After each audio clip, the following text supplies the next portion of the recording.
Hi, this is RJ Williams Jr., aka the Pitchman. And today I'm going to talk to you about pulling your crowd in. There are a lot of different tools that you have in your toolbox to pull people in. You can use one or more of these at a time.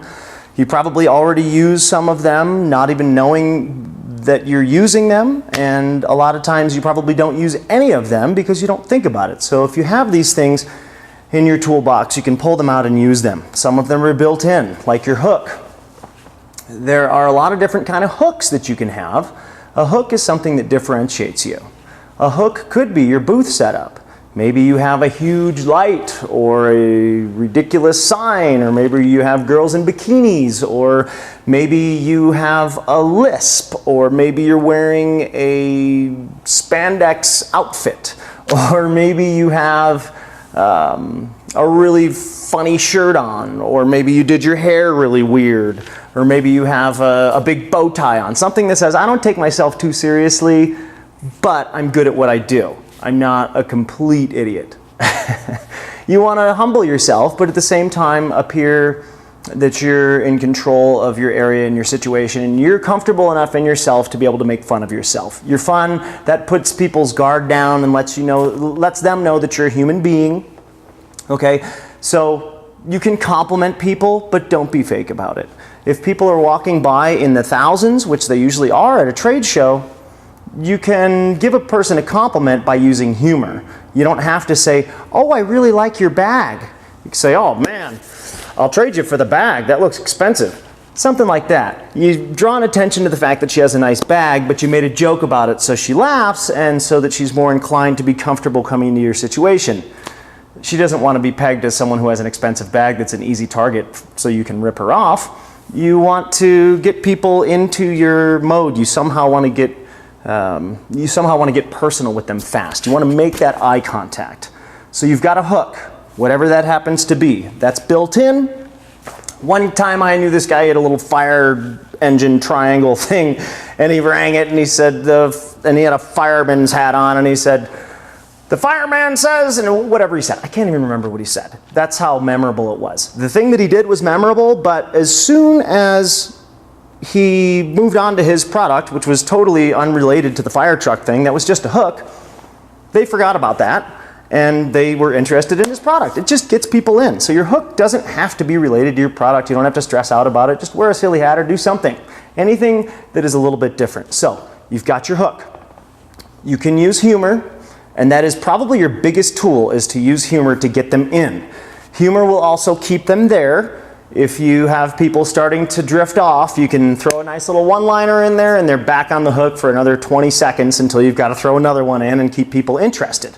So use that humor, especially to get them in at first, because people are just scared of this high-pressure sales situation where they have to endure a presentation and they have to be nervous because you're nervous. Did you ever notice that when you watch someone do a presentation, right away you're either calm and you're looking forward to what they're going to say because you know that they know what they're doing.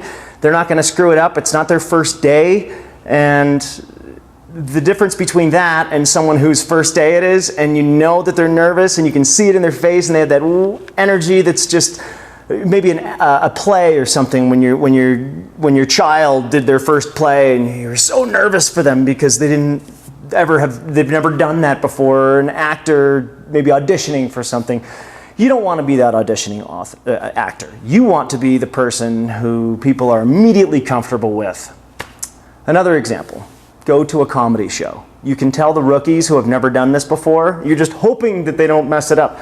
And the people that come out and they do a little joke about themselves or something, and they just have this comfortable, calm air of ease, and that puts you at ease. So they're gonna mirror your energy. So whatever your energy is up on that raised platform, or maybe at the table, wherever it is, at the trade show, when they walk by, people can sense your energy right away. So when they're 20 feet away, maybe a booth away, they look at your booth and they look at you and they put it all together and they say, do I want to be a part of that person's situation or not? That is mostly your energy. So you need to make sure that you have good, approachable, humble, fun energy that people can gravitate towards. So it doesn't matter what you're talking about, but if they feel that energy, just pretend it's a bubble around you. You control the energy in your bubble. Anyone who comes into that bubble is going to be overpowered by your energy, and they can't escape it because it goes all the way across the aisle. So they have to walk through it, and if your energy is on and you can create that fun and that interest, then not only are the people in front of you going to buy, but you're going to create a role. You're going to have people coming into that and wanting to know what all the buzz is about. It builds on itself. It's exponential. So once you get those initial people in with a little bit of humor and a little bit of comfortable energy, a lot of people are inclined to get more sensational and bigger because there's so many people. Don't do that. Keep it small. Keep it, you can even talk a little bit lower so that people have to lean in and be interested. You don't have to try super hard and be sensational and be out there and yelling and desperate. Don't be desperate. You've got what they want. You have to know that. Have confidence in your product. Have confidence in your service. Of course it's a good service. Of course it's a good product. You're doing it, and you're you. You're good at whatever you do. You wouldn't be there representing it at the show if you didn't. Trade shows cost a lot of money. The booth rent costs money. In order to have something represented there has to be some level of success, something exciting, something new. So you're out there representing whatever that is. Do it 100%. So that means making eye contact with everyone. Every single person needs that personal interaction. You have to break through that ice, so to speak. You have to break through that barrier of, hi, how are you, sir? Good afternoon. Hi, how are you? Thanks for asking. That is fake. No one reacts to that. No one identifies with that. So don't waste your time salutating, doing those generic time wasters. Those are false. People can see through those right away. So get right to your point. Have you seen this before? Or, nice shoes, where'd you get those? Salvation Army? Whatever you say, your little joke, it can be fun, but immediately get personal and address people individually. Connect with their spirit, so to speak. Don't just treat them like another number. You have to enjoy the people, you have to like the people, you have to interact with them. So create that community with your energy, and people will react to that.